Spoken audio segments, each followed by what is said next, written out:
astronómica más, una de 200 que vamos a hacer en el marco del Bicentenario de la ciudad de Vicuña. ¿Y por qué? Porque Vicuña la queremos transformar en capital mundial de la astronomía. Ya la hemos hecho, ya lo hemos logrado en el eclipse del 2 de julio del año 2019. Y tenemos los cielos más oscuros certificados por una organización internacional de universidades que nos han dicho que nuestros cielos son oscuros y donde hay menor contaminación lumínica, a la cual le tenemos que hacer frente, ¿eh? Y donde por eso tenemos ubicado nuestras tierras en Vicuña a una parte importante de la inversión en observatorios científicos, ¿no? La última construcción, ya teníamos el Tololo, el SOAR, el Gemini, y tenemos también ahora en construcción el Vera Rubin, llamado LSST, lo cual nos da una amplia posibilidad para el desarrollo científico a nivel nacional y mundial en los cielos de Vicuña, capital mundial de la astronomía. Pero nuestro mayor capital es el talento de las personas. Y ese talento, en Vicuña Capital Mundial de Astronomía, queremos traerlos a esta plataforma, tanto a Zoom como también en lo que es la plataforma de Facebook Live, a través de la cual estamos transmitiendo. ¿Y qué es lo que queremos transmitir el día de hoy en una de las 200 charlas al servicio del Bicentenario de la ciudad de Vicuña, que es el 22 de febrero del año 2021? Queremos decirle que estamos con un profesor, un académico, su nombre es Isaías Rojas, vive en Limache, estudió en Viña del Mar, tiene como motivación, que siempre lo hemos preguntado a cada uno a nuestros profesores y académicos, le hemos preguntado dónde nace o surge el interés por estudiar la astronomía. Y una vez más nos hemos dado cuenta de que ha surgido como un motivo, un aspecto de su vida de infancia, y en este caso el cometa Halley.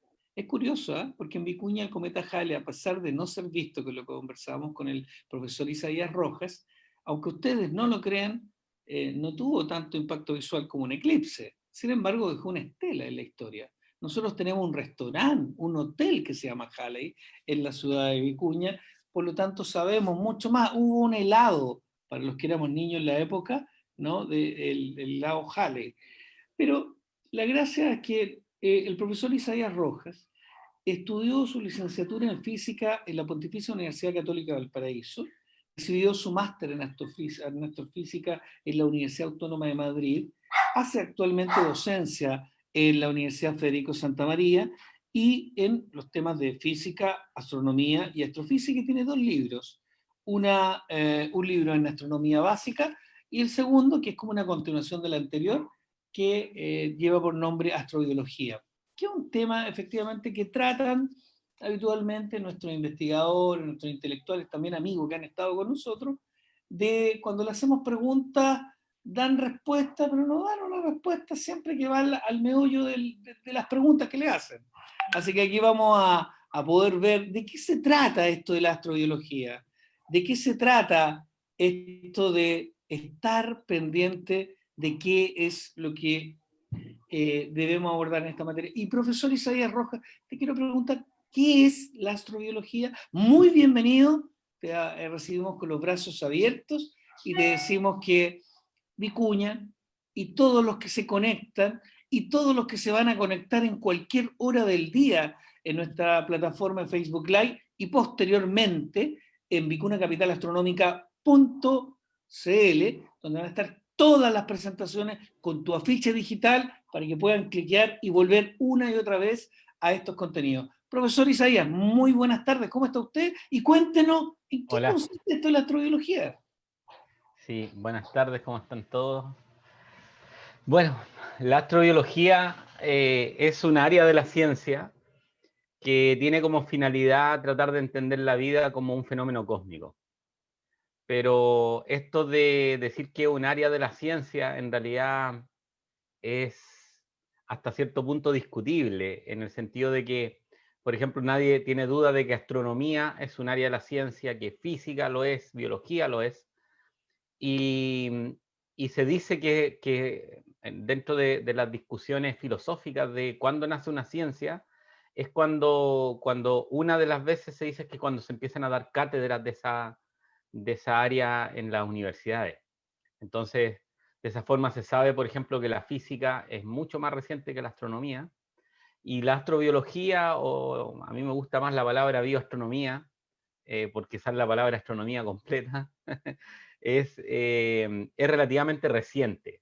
Y además porque no hay carreras de astrobiología ni de pregrado ni de posgrado, por lo menos que yo tenga conocimiento. Hubo en algún momento en España un máster en astrobiología que creo que duró un año y no lo volvieron a repetir. Entonces, y es porque no hay gente que tenga el título de astrobiólogo. Entonces, por eso a eso me refería con que esto de que es una área de la ciencia hasta cierto punto también es discutible, ¿no? Pues justamente por el hecho de que no hay profesionales en esta área, porque finalmente en la astrobiología se juntan, cuando hay centros que se llaman de astrobiología o institutos de investigación en esta área, hay gente de muchas áreas diversas de la ciencia y de la ingeniería trabajando en conjunto. Ciertamente los biólogos trabajan bien entre ellos, pero se comunican con los astrónomos trabajan bien entre ellos, pero de alguna forma se vinculan estos saberes. A pesar de que para el biólogo y para el astrónomo, por poner solamente dos ejemplos, el método científico son dos cosas bien diferentes, ¿no? Quizá eso es lo que nos llama más la atención, Isaías. Por eso es muy relevante. Ya tenemos personas conectadas que están saludando desde Melipilla, otros que te saludan, amigo mío, profesor Isaías Rojas Peña, pusieron hasta su segundo apellido. Gente que también te conoce, que sabiendo que estás conectado, te quieren escuchar. Vamos, profesor, cuéntenos, ponga su presentación en pantalla y vamos Bueno, contando este es en qué mi gran sorpresa. consiste. Yo no tengo presentación. Ah, maravilloso. Cuando hablo de astrobiología, no suelo presentar presentaciones por una razón muy simple. Me parece que con lo que ya dije debe haber un montón de preguntas y eso siempre resulta O sea, muy bien. muchas preguntas. Resulta Porque muy todos bien, tratan entonces de evadir vamos, este tema, nos dan una respuesta incompleta. Estábamos ¿con qué profesor lo vimos? Ah, con Mario Muy, Premio Nacional de Ciencias, director de Aura. Esta fue una de las preguntas que hizo Rodrigo Rego, y yo creo que fue una de las más atractivas en su minuto. Y costó harto poder conectarnos, y al final fue uno de los momentos más emotivos, ¿no? ¿ya? Y cuéntanos, ¿qué nos puedes contar entonces de la astrobiología, profesor? Bueno, ¿qué te puedo contar de la astrobiología? La astrobiología, como te decía, es un área en completo desarrollo, pero hay como dos grandes vertientes, ¿no? Que es el buscar vida en el sistema solar. Esa es una, que es una forma que se desarrolla principalmente a través de ciertos experimentos o ciertas mediciones que se pueden hacer in situ. Por ejemplo, si se va al planeta Marte, se planea una misión que pueda tomar muestra, que pueda realizar algún experimento, y ahora incluso está planteando alguna misión que pueda traer de vuelta a la Tierra muestras para analizarlas en nuestros laboratorios. Y la otra gran vertiente es la que otorga la astronomía y que ya estamos hablando fuera del sistema solar. Pese a que la primera también tiene una componente astronómica. Por ejemplo, hace algunas semanas atrás se estaba discutiendo acerca de la posibilidad de la existencia de fosfano en la atmósfera marciana, en la atmósfera de Venus, perdón. Y también hace algunos años se descubrió, por ejemplo, la presencia de metano en la atmósfera de Marte, también con técnica astronómica. Entonces, lo del sistema solar sí, también tiene una componente de astronomía, porque las misiones espaciales y el traer muestras no necesariamente están directamente vinculadas con astronomía. Pero ya si nos vamos fuera del sistema solar, el hecho de buscar planetas que se parezcan o tengan ciertas condiciones mínimas que suponemos que son fundamentales para la vida, entonces ahí sí que ya se usan completamente técnicas astronómicas. Y creo que en esa área se está avanzando bastante, porque en la medida que se han ido mejorando la instrumentación, como por ejemplo los espectroscopios, o en la medida que se están planeando misiones espaciales como el James Webb, que va a tener un tremendo espejo en el espacio sin la presencia de atmósfera, va a permitir hacer mediciones que desde la Tierra son prácticamente imposibles. Y dime Así una que, cosa, hay una dime. pregunta donde dicen, ¿qué opinas sobre el biomarcador de fosfina encontrada en Venus? ¿Es realmente un indicador que podría haber vida? A ver, la respuesta de eso es que al parecer había un problema con los análisis y los datos. Suele pasar en ciencia, el hecho de que a veces se publican cosas y después hay que rectificar. Pero si en el caso que esa medición hubiera sido correcta, no es un indicador de la existencia de vida. Eso es lo primero que hay que decir. Simplemente las personas que realizaron esta investigación y que gente bien especializada en el área del estudio de la atmósfera de los planetas, no lograron explicar las cantidades que midieron o que les pareció medir en ese trabajo de forma no biológica. Conociendo las condiciones atmosféricas, la composición química de la atmósfera de Venus, no lograron explicar completamente eso. Y entonces, dado que en la Tierra se puede asociar a ciertos procesos biológicos, se interpretó que era posible, aunque no necesariamente ocurrió, pero era posible que se pudiera explicar por esa vía. Entonces, a mí me parece que en este momento el resultado de ese trabajo está justamente en discusión por el hecho de que al parecer hay un problema entre el análisis de datos que les llevó a esa interpretación. ¿Tenemos más preguntas o no? Y cuéntanos también cuál, a tu juicio, ¿no? A tu juicio, ¿cuál es el indicador que una persona que no estudia astronomía pudiera tener como para poder ir testeando el origen del universo que pueda tener un origen biológico? O que hay una pregunta aquí media confundida, ¿no? Por eso quiero ¿Ya? tratar Pero de tratemos traducir de fácil. desenrollar la madeja.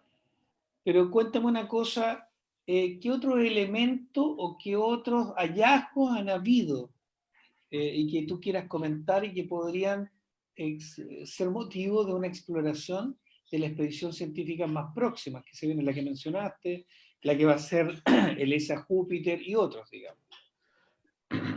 Bueno, cualquier exploración espacial en el entorno del sistema solar es tremendamente interesante.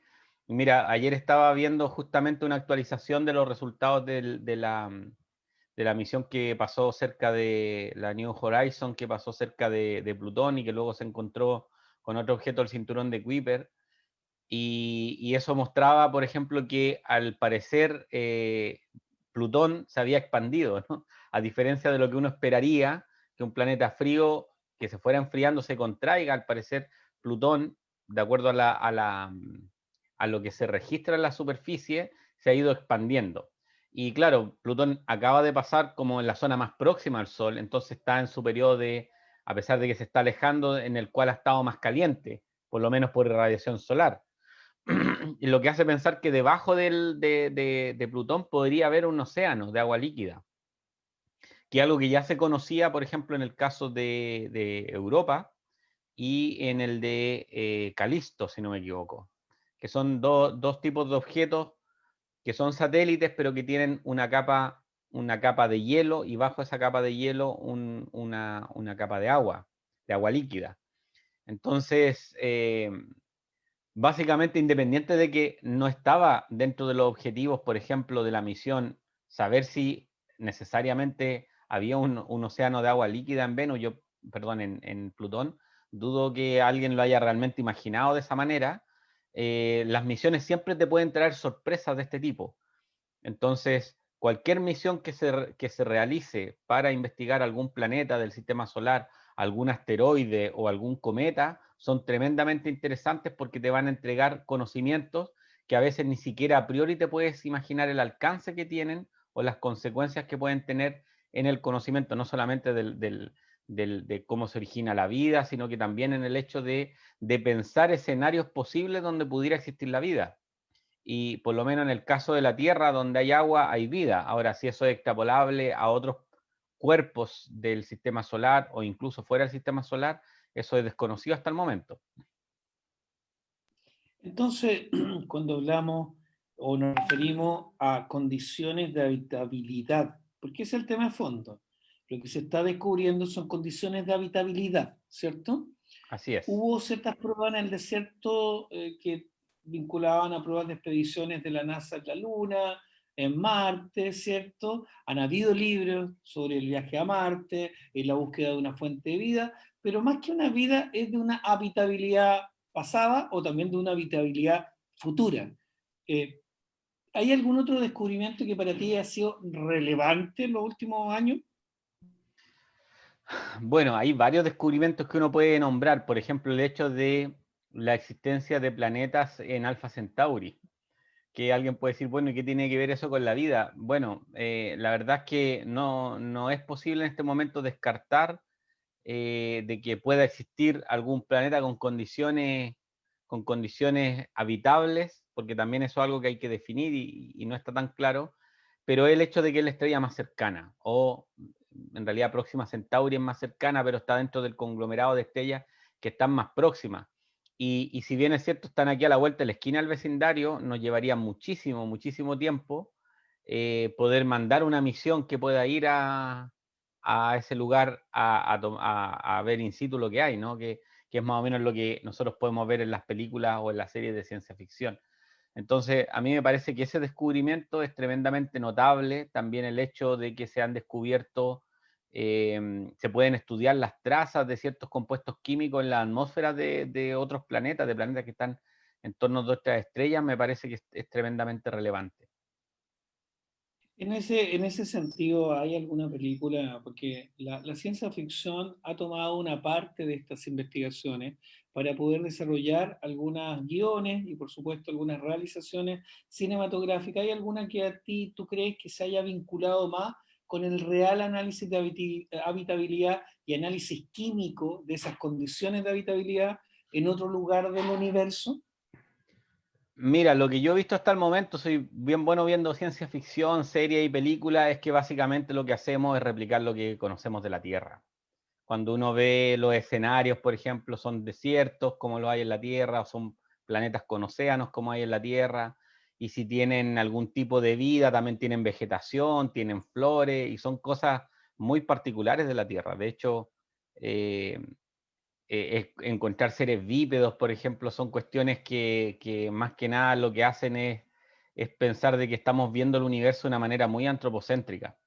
Entonces, a mí me parece que hasta el momento lo que hemos visto en las series de ciencia ficción en el ámbito de esta área no es nada más que replicar lo que tenemos en la Tierra.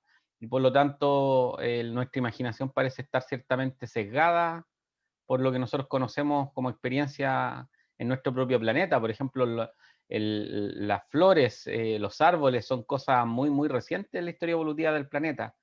No es que sea un resultado esperable en algún otro ambiente que sea similar a la Tierra, perdón, que tenga las mismas condiciones originales que tuvo la Tierra, no tienen por qué desarrollarse exactamente de la misma forma.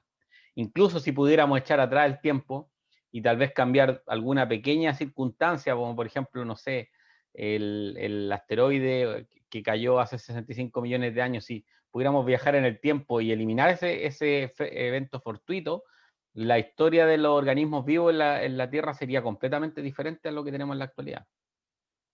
Totalmente de acuerdo, podríamos tener a seres infinitamente más grandes que los que conocimos y a lo mejor una habitabilidad que se vio fuertemente afectada con ese episodio.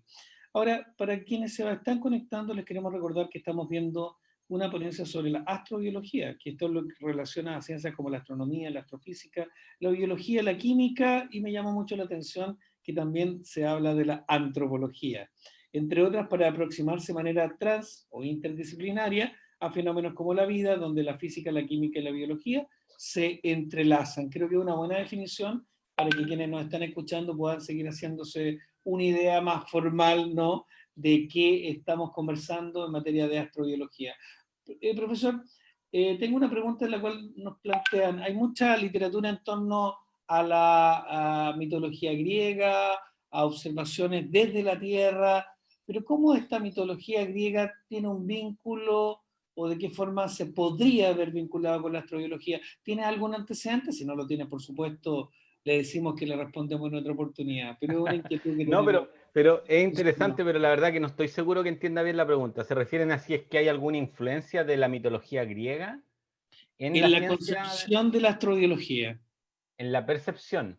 concepción. la concepción de la astrobiología. Si la mitología griega, ¿qué vínculo ha tenido con este campo de investigación? Si no lo hay, también puede ser, ¿no? Mira, lo que pasa es que tal vez ni siquiera con la astrobiología, sino que con la astronomía. La astronomía está profundamente marcada por la mitología griega. Hay que pensar que las constelaciones que están en el cielo, no sé si, a ver, déjenme, como para hacerlo un poco más interactiva, voy a abrir Stellarium, para que no me tengan que estar viendo solo a mí.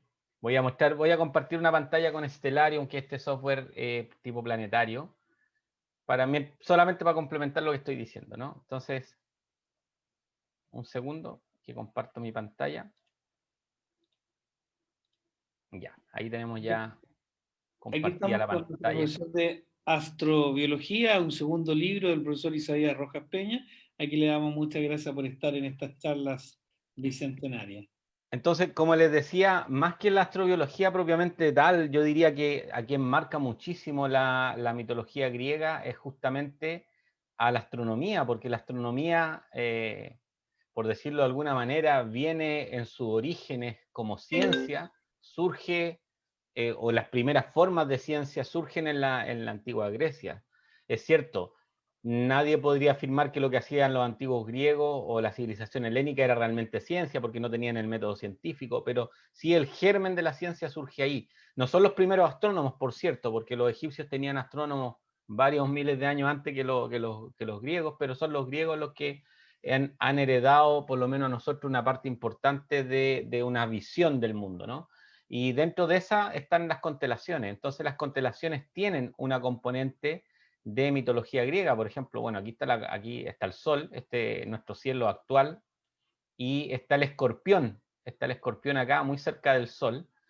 Entonces, de hecho, cuando se ponga el Sol se puede ver esta zona, que aquí está la zona del centro galáctico, y el escorpión está dentro de la mitología griega, es el que pica a Orión, que también es otra constelación. Entonces, la mitología griega está dentro del ADN de la astronomía, ¿no?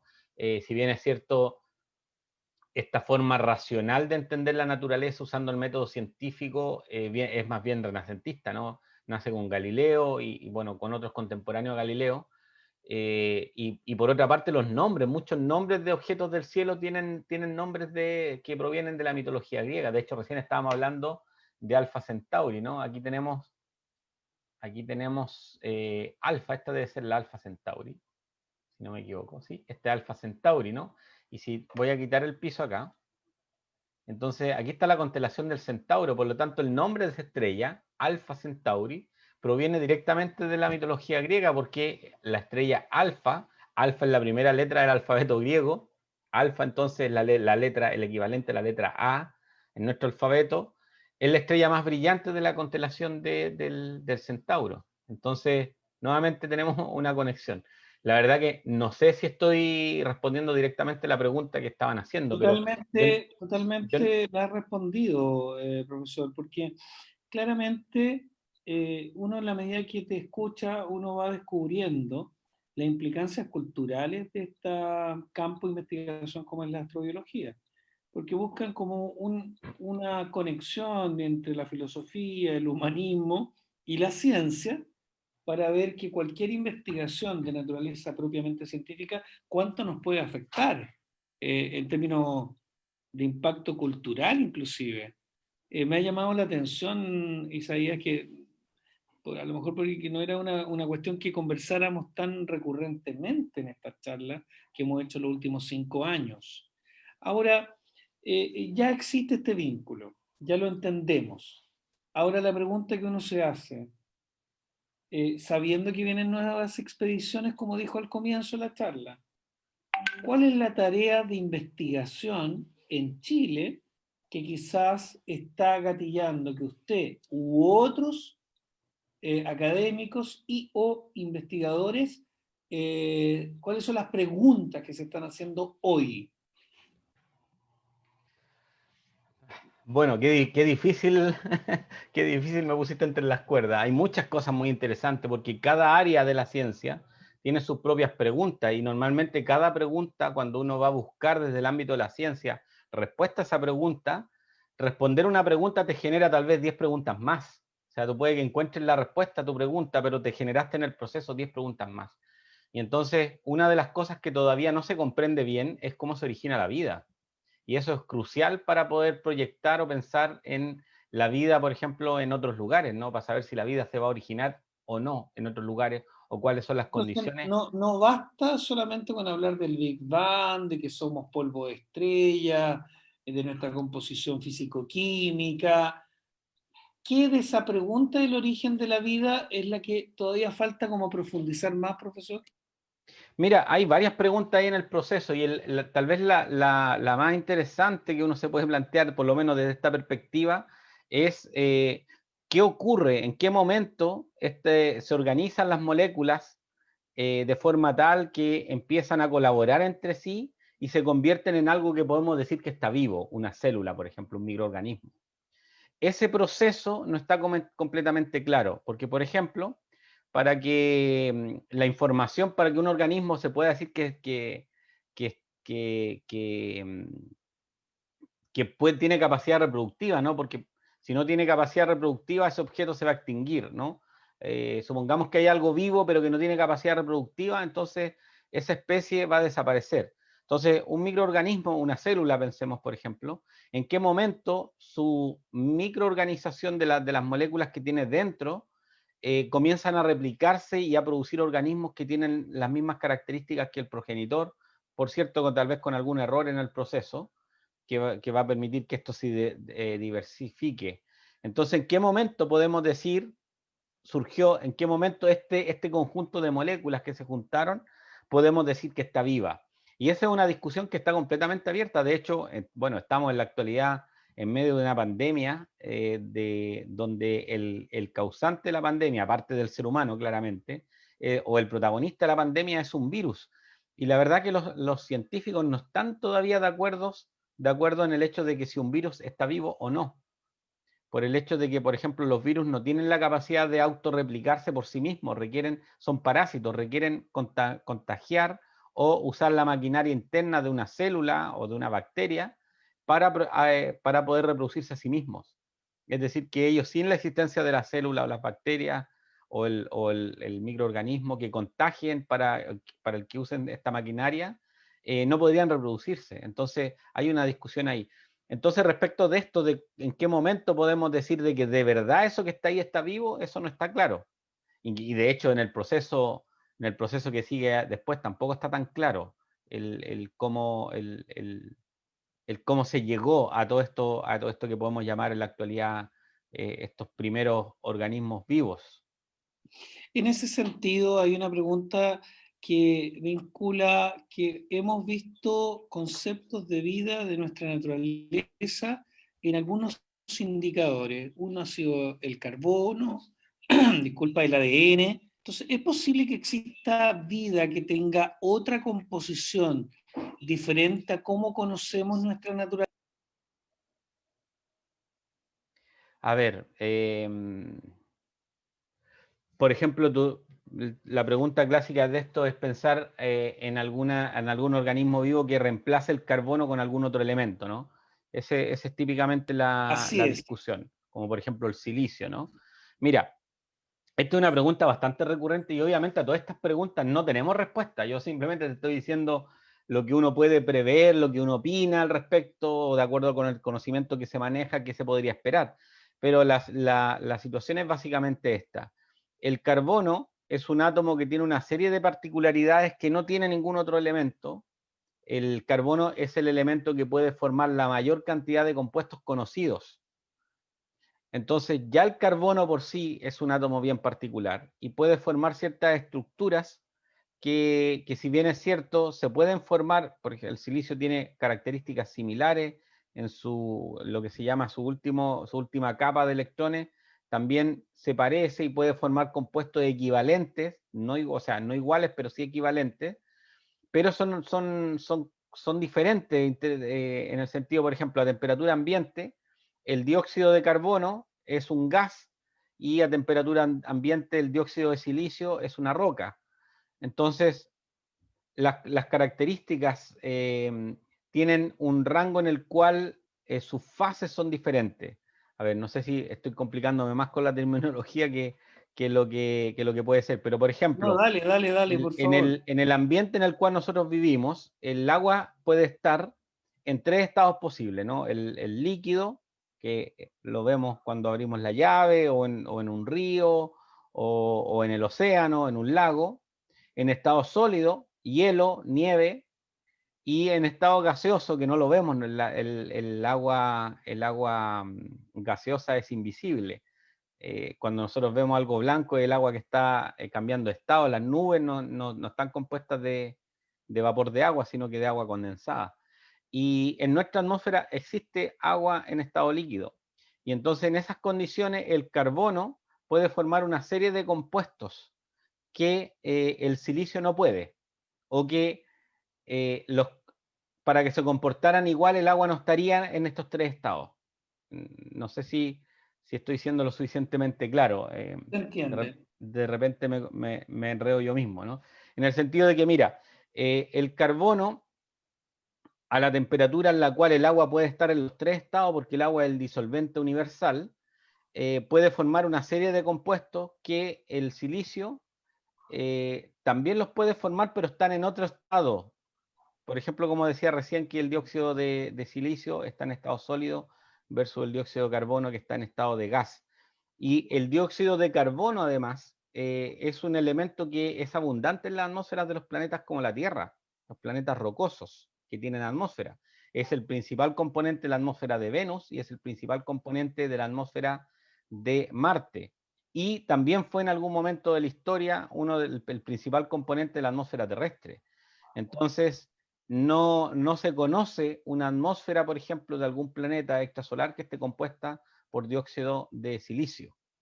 Entonces, desde esa perspectiva, yo diría que las formas de vida que nosotros conocemos con el carbono no se podrían reemplazar por una forma de vida eh, como el silicio. Tendría que ser una forma de vida completamente diferente, que no dependa del agua, que no dependa de las características de nuestra atmósfera, de cómo uno esperaría o cuáles eran las condiciones que tenía la atmósfera de la Tierra en su origen. Sería una vida completamente diferente.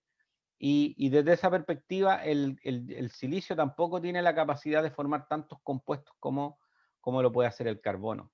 Entonces, es fácil decir, oh, qué entretenido, organismos de silicio, pero en realidad no tienen la misma versatilidad y eso lo pone un poco difícil como para pensar que de forma natural esto ocurra. Pero la verdad que sabemos tan poco de la vida, de hecho ni siquiera podemos definir correctamente qué es lo que es la vida, que tampoco podemos descartar este tipo de cosas. Así que la respuesta es que con lo que uno conoce de la vida pareciera que no, pero en realidad desconocemos tanto de la vida que no lo podemos descartar. Se entiende la respuesta. Hay una hoja de ruta que surgió en 1997 del Instituto de Astrobiología de la NASA, donde abordaron tres preguntas: ¿cómo comenzó y evolucionó la vida? ¿Existe vida en otros sitios del universo? Y yo creo que hay una pregunta que me quedo con la tercera, esta hoja de ruta, que es la que te quiero plantear. ¿Cuál es el futuro de la vida en la Tierra y más allá? Obviamente, para intentar responder esto se requiere un trabajo interdisciplinario y mucha investigación. Pero, ¿cuál es el futuro de la vida en la Tierra? ¿Cuáles son las claves de lo que se ha planteado en las últimas investigaciones, Isaías?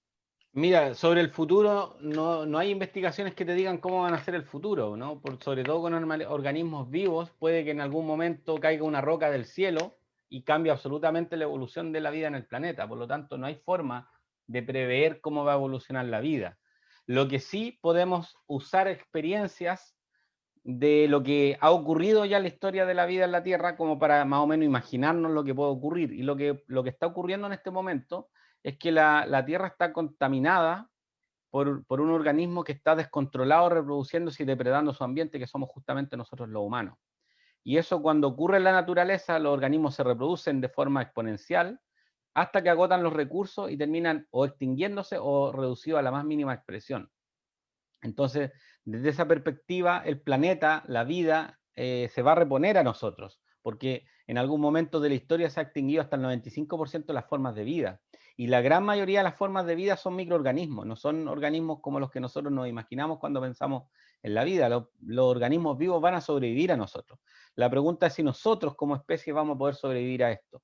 Y pareciera que nos estamos ya convirtiendo en una especie interplanetaria. Es decir, que en la medida que estamos depredando nuestro propio ambiente, vamos a tener la capacidad de algunos, no creo que sean los más pobres, pero sí algunos, van a poder escapar del planeta e ir a buscar otros lugares donde continuar la especie. Ya somos una especie interplanetaria porque el ser humano ha llegado a la Luna, independiente de que haya gente que no lo crea. Hemos llegado a la Luna y tenemos misiones espaciales que han llegado prácticamente a todos los planetas del sistema solar. Y hay proyectos y se puede desarrollar tecnología como para poder terraformar un planeta, por ejemplo, como Marte, o generar ciertos ambientes específicos que sean menos hostiles a la vida como nosotros la conocemos. Así que no sé si satisface esto la pregunta, pero es muy Sí, difícil va de en la responder línea. aquello. Va en la línea. Hay muchos libros que hemos leído al respecto que nos van señalando la importancia de las expediciones que se están viniendo, algunas comerciales y otras de investigación, sin duda alguna. Ahora, la idea Mira, es como... déjame antes que continúes con la pregunta, déjame terminar algo que se me vino a la mente. Siempre nos preguntan, nos imaginamos o preguntan qué pasaría si llegara, no sé, una especie con una tremenda tecnología y otra civilización diferente de otro lugar del universo, llegara a la Tierra. Estoy absolutamente convencido que nos verían como una plaga, más que como unos iguales. Así que estas películas de repente de ciencia ficción donde llegan los extraterrestres a matar a los seres humanos, puede, puede que sea hasta bueno para el planeta que ocurra eso. Nosotros lo hacemos con las termitas, por ejemplo, ¿no? Si una casa se contamina con termitas, lo primero que hacemos es fumigar, ¿no? Y buscar alguna forma de exterminarlas. Ahora te devuelvo, por favor, la... Sí, no, es que he tratado de seguir viendo cuáles son los retos que esta disciplina, que es un programa de astrobiología que existe en la Universidad de Washington, en varias universidades españolas también, que han marcado un hito incluso en la astrobioética, y son discusiones interesantes para alumnos, para profesores, para la comunidad en general. He visto varias publicaciones, pero el tema es cuándo se estima que el visitar planetas o algunos viajes, digamos, a distintos objetos del sistema solar, ¿cuándo se puede estimar que se demuestre vida extraterrestre? Hay algunos que han planteado que puede ser hacia el año 2030, ya con un programa completo de viajes, ¿no? Pero, ¿qué crees? Y eso, para eso falta muy poco. ¿Cómo eso va a cambiar las conversaciones a nivel mundial? La verdad que he estado dimensionando cómo esta área de la investigación puede cambiar las conversaciones. Ya tenemos a varios exponentes nacionales que han abordado en sus libros parte de esta materia, una parte de esta materia, pero es singular, Isaías. Se estima con estos programas que de aquí al 2030 se van a estar en condiciones de analizar estos componentes para poder determinar efectivamente vida extraterrestre. Y eso me dejó helado. Sí, bueno, yo opino diferente. La verdad que pienso que la especie humana suele ser tremendamente arrogante y ponerse esos plazos cuando todavía no tenemos muy claro cómo entendemos, cómo definimos la vida, es difícil. Es posible que ya la hayamos descubierto y no nos hayamos dado cuenta. Mira, lo que estoy proyectando en esta imagen es una fotografía de microscopio electrónico de un meteorito marciano encontrado en la Tierra. Este es un meteorito marciano que se encontró en la Antártida y aparece acá una estructura que está marcada con esta flecha, que es una estructura que es algo así como un collar de perlas, con un compuesto de hierro que se llama la magnetita.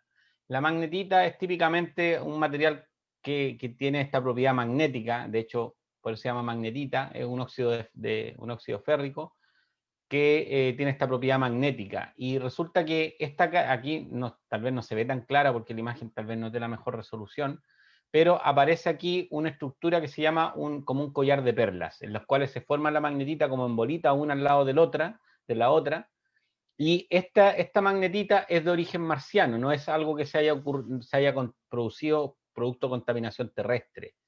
Y resulta que, y aquí viene lo interesante, te voy a compartir otra imagen. Vamos a compartir esta ahora. Tienes Esto que está que... acá, ¿sí?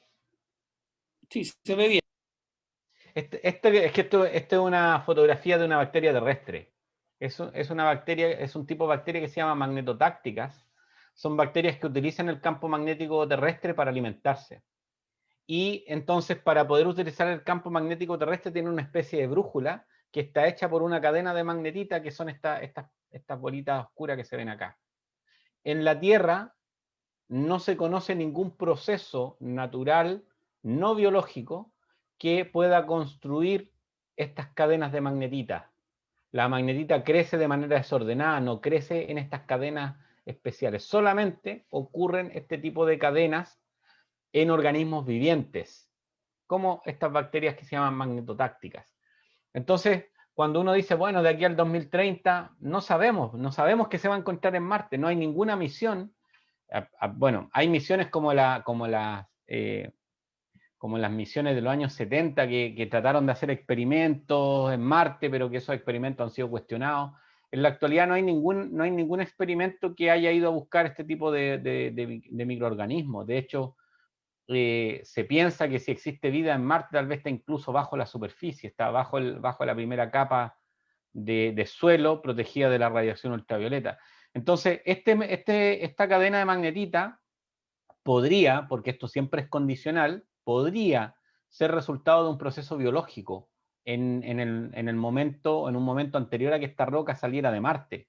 Y por lo tanto, es posible que ya hayamos descubierto la vida fuera de la Tierra, pero solo que no tenemos todavía la evidencia irrefutable. Y para eso lo que hay que hacer es ir a Marte, por ejemplo, y tomar muestras, traer muestras a la Tierra, realizar experimentos y mediciones allá. Así que esto de ponerle como fecha a algo que en realidad no tenemos la más mínima idea de cuándo va a ocurrir, no me gusta mucho. No digo que no vaya a ocurrir el 2030, puede que ya haya ocurrido o puede que pase mucho después. Es un poco arrogante ponerle una fecha de término, porque por ejemplo hay misiones que pretenden ir, por ejemplo, a Europa u otro satélite que tienen un océano bajo la capa de hielo y producir, taladrar y mandar una nave que pueda ir, o algo así como un submarino, bajo la capa de esta de hielo y buscar si es que hay vida ahí. Pero nuevamente estamos con la limitación de que solamente tal vez vamos a poder detectar lo que nosotros entendemos por vida, no necesariamente organismos que puedan estar vivos, pero que estén fuera de lo que nosotros podemos detectar, porque todo lo que nosotros construyamos va a estar basado en los organismos que nosotros conocemos. Lo interesante es que a pesar de toda la investigación biológica, química, física que tenemos de la Tierra, siempre ha sido para comprender condiciones necesarias para nuestra vida en la Tierra, que han ido, digamos, no sé si evolucionando es la palabra correcta, creo que puede ser Sí, es evolucionando correcto. e involucionando, ¿ah? Y que siempre ha sido una preocupación científica, es decir, comprender las condiciones necesarias para la vida en la Tierra, buscar lugares en el universo que presentan esas condiciones y por último detectar si hay vida allí. Esas son como las tres interrogantes principales que la astrobiología a lo largo de la historia ha tratado de ir respondiendo. Fíjate que ha estado bien interesante la interacción. Me sorprendió mucho la imagen que mostraste sobre la bacteria marciana. Llamó mucho la atención. No Y con sabemos si esa... una bacteria marciana, ojo, no, yo no dije que fuera una bacteria marciana, yo solo dije que en ese meteorito se encontró una estructura que por lo menos en la Tierra no se forman de manera natural, se forman solo en microorganismos. Ahora, no necesariamente eso implica que en Marte también se formó como a través de un microorganismo. Lo que pasa es que lo que nosotros conocemos no se puede explicar sin que haya sido formado dentro de un microorganismo. Hay una diferencia bien sutil para las personas que no están habituadas a trabajar en ciencia entre lo que parece y lo que termina realmente siendo, ¿no? Porque también podríamos pecar de arrogantes de que conocemos todos los procesos naturales que ocurren en lugares diferentes que la Tierra y eso tampoco es así. Disculpa que te haya Por lo corregido, tanto, pero marco, eh, me parece relevante eso porque por después la lo gente tanto, el puede marco quedarse con la conceptual impresión. con que se analiza, ¿Cómo? Perdón. no, por lo tanto, el marco conceptual con que se analiza, no es el mismo marco con que se puede analizar este objeto. Entonces, te entendimos perfectamente. Claro, y Y aparte al nosotros no estamos tener el mismo sesgados, estamos tremendamente sesgados porque las formas de vida de la Tierra tienen un origen común. Somos todos descendientes, la planta que uno tiene en el jardín o cualquier animal sobre la Tierra y cualquier microorganismo tenemos un origen común. Todos descendemos de un mismo conjunto de microorganismos que han ido adaptándose, han ido cambiando producto de mutación, han aprendido a colaborar algunos organismos con otros, han formado organismos pluricelulares. Entonces tenemos un origen común y por lo tanto imagínate tú que alguien conociera, no sé, a una única persona, viniera un extraterrestre y quisiera estudiar la humanidad y saber, y conociera una única persona.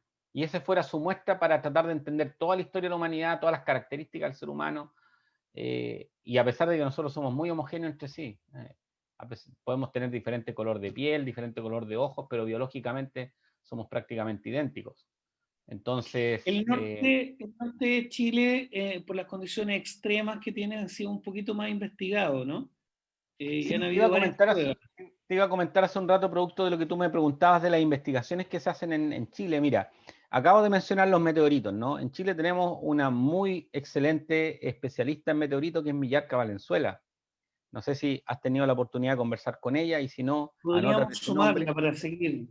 anótate ese Podríamos sumarla, nombre porque es muy y, interesante. y ojalá algún día la puedas conversar con ella, porque Millarca es experta en estudio de meteoritos y es la que ha llevado adelante desde hace por lo menos 10 años atrás el estudio de los meteoritos en Chile. O sea, es decir, ir más allá que la colección de meteoritos, que hay gente que los colecciona, el hecho de realizar investigación científica de los meteoritos. Los meteoritos son una muestra de cómo eran los compuestos que habían en el sistema solar originario.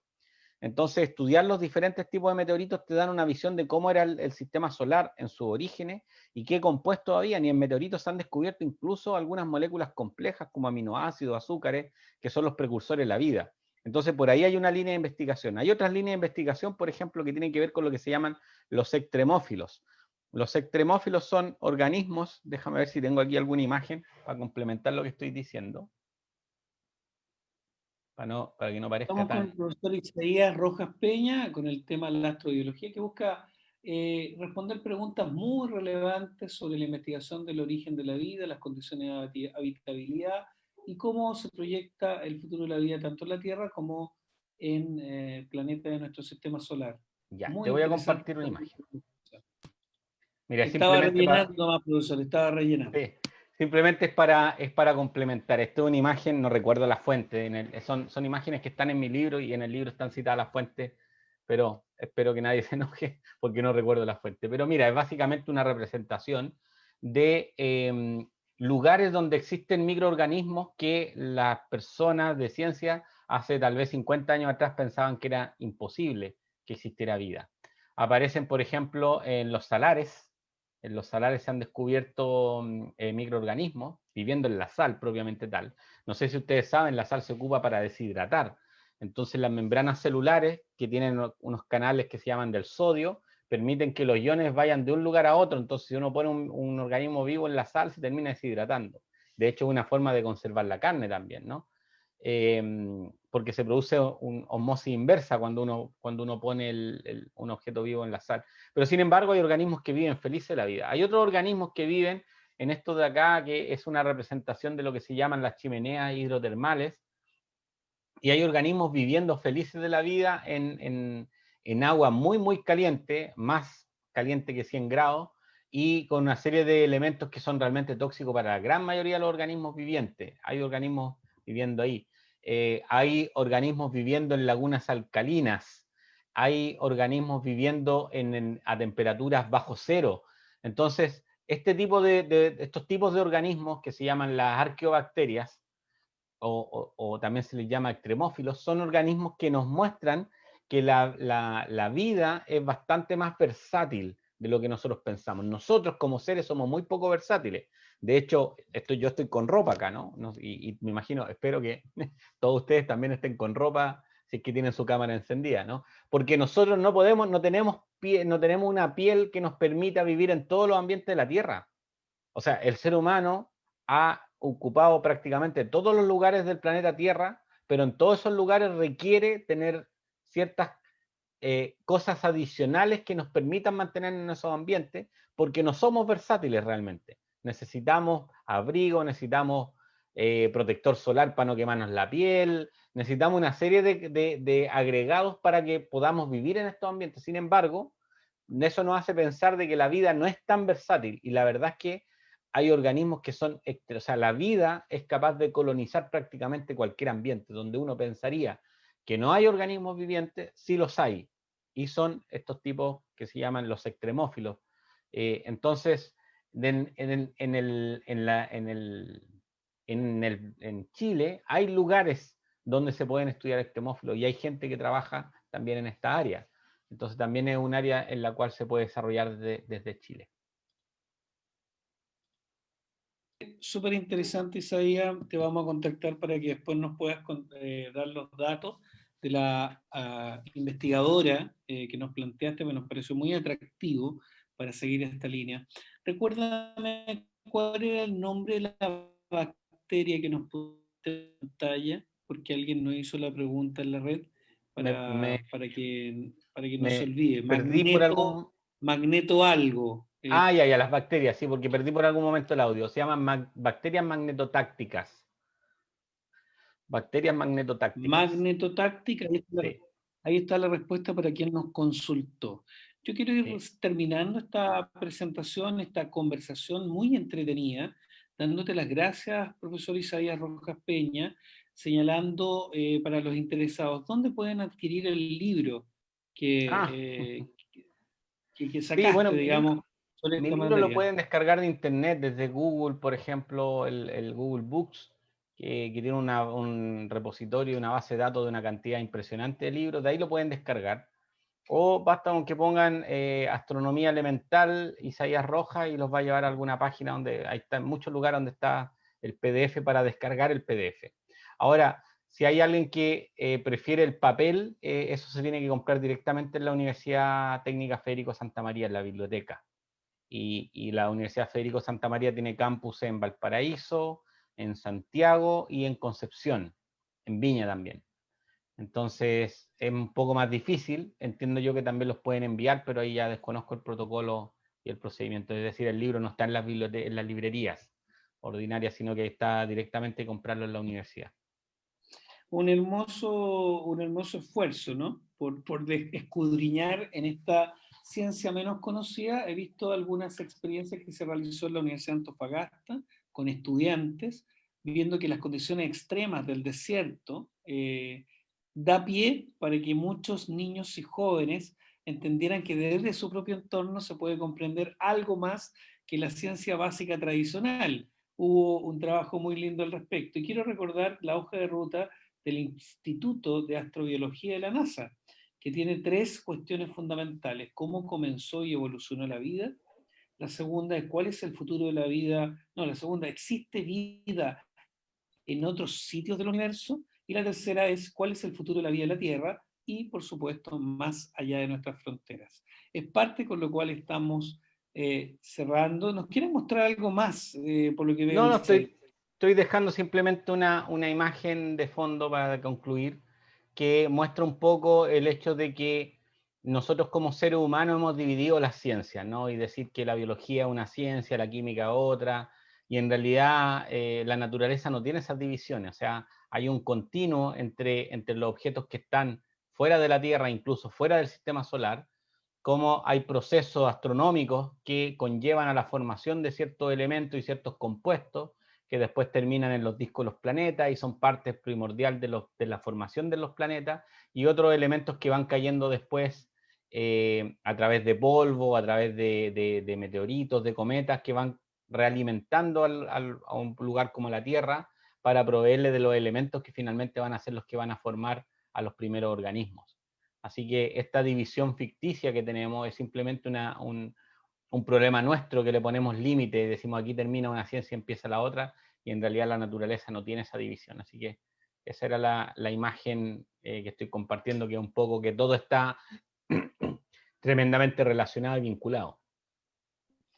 Es muy interesante como planteaste que muchas veces la ciencia tiene una arrogancia para que en su marco teórico que hoy día tenemos intenta explicar aquello que desconocemos. Creo que me quedo también con ese aprendizaje, Isaías, y darte las gracias a un hombre que vive en Limache, que estudió en Viña del Mar, que estuvo y se especializó en la Católica de Valparaíso, que desarrolló su posgrado en la Universidad Autónoma de Madrid y que ejerce docencia en la Universidad Federico Santa María en física, astronomía y astrofísica.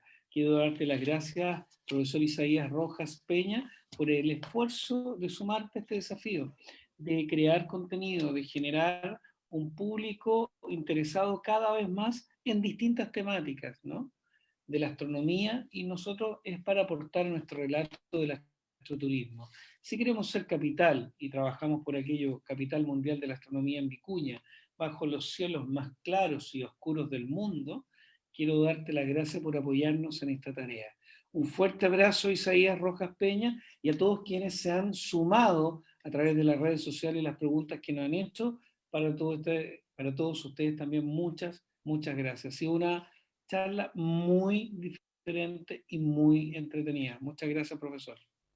Muchísimas gracias a ustedes por la invitación, ha sido entretenido. La verdad que siempre descompongo un poco el puzzle cuando no tengo una presentación, pero me da la impresión que te da la libertad también de que la discusión vaya teniendo su propia evolución y su propio camino, más que el hecho que yo venga acá a decirte, mira, esto te cuento A, B, C y D, y después si tenemos tiempo pregunta. Yo lamento si es que a alguien le incomodó esto, pero la verdad que para mí es mucho más nutritivo que vamos interactuando con las personas y vayan saliendo las preguntas y vayan un poco orientando hacia dónde vamos, de acuerdo a los intereses propios de quienes nos están escuchando.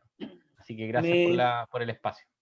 nos gustó mucho, profesor, porque al final permite que tengamos una conversación más distendida para un público más general y que vayamos poco a poco adentrándonos en la materia principal. Yo creo que fue súper entretenido con algunos hallazgos que nos mostraste que son atractivos para seguir aprendiendo. Que tengas un muy buen resto de día, una vida en familia ahí medio confinado, ¿no? Haciendo clases online a distancia y todas esas cosas que Así le ha es. tocado a todos nos ha tocado evolucionar, pero muchas gracias por sumarte a las charlas astronómicas del Bicentenario de la ciudad de Vicuña, que el 22 de febrero cumple 200 años y que de aquí al 30 de junio nos hemos puesto como meta de tener 200 charlas para ser el depositario a nivel mundial de conversaciones sobre astronomía más importante del mundo. Un fuerte abrazo para ti. Que te vaya muy bien. Gracias, Isaías muchas Rojas gracias a Peña. ustedes.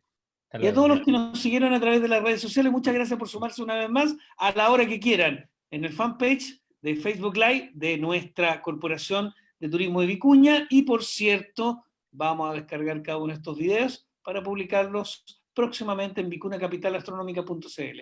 Un fuerte abrazo, que esté muy bien. Chao, chao.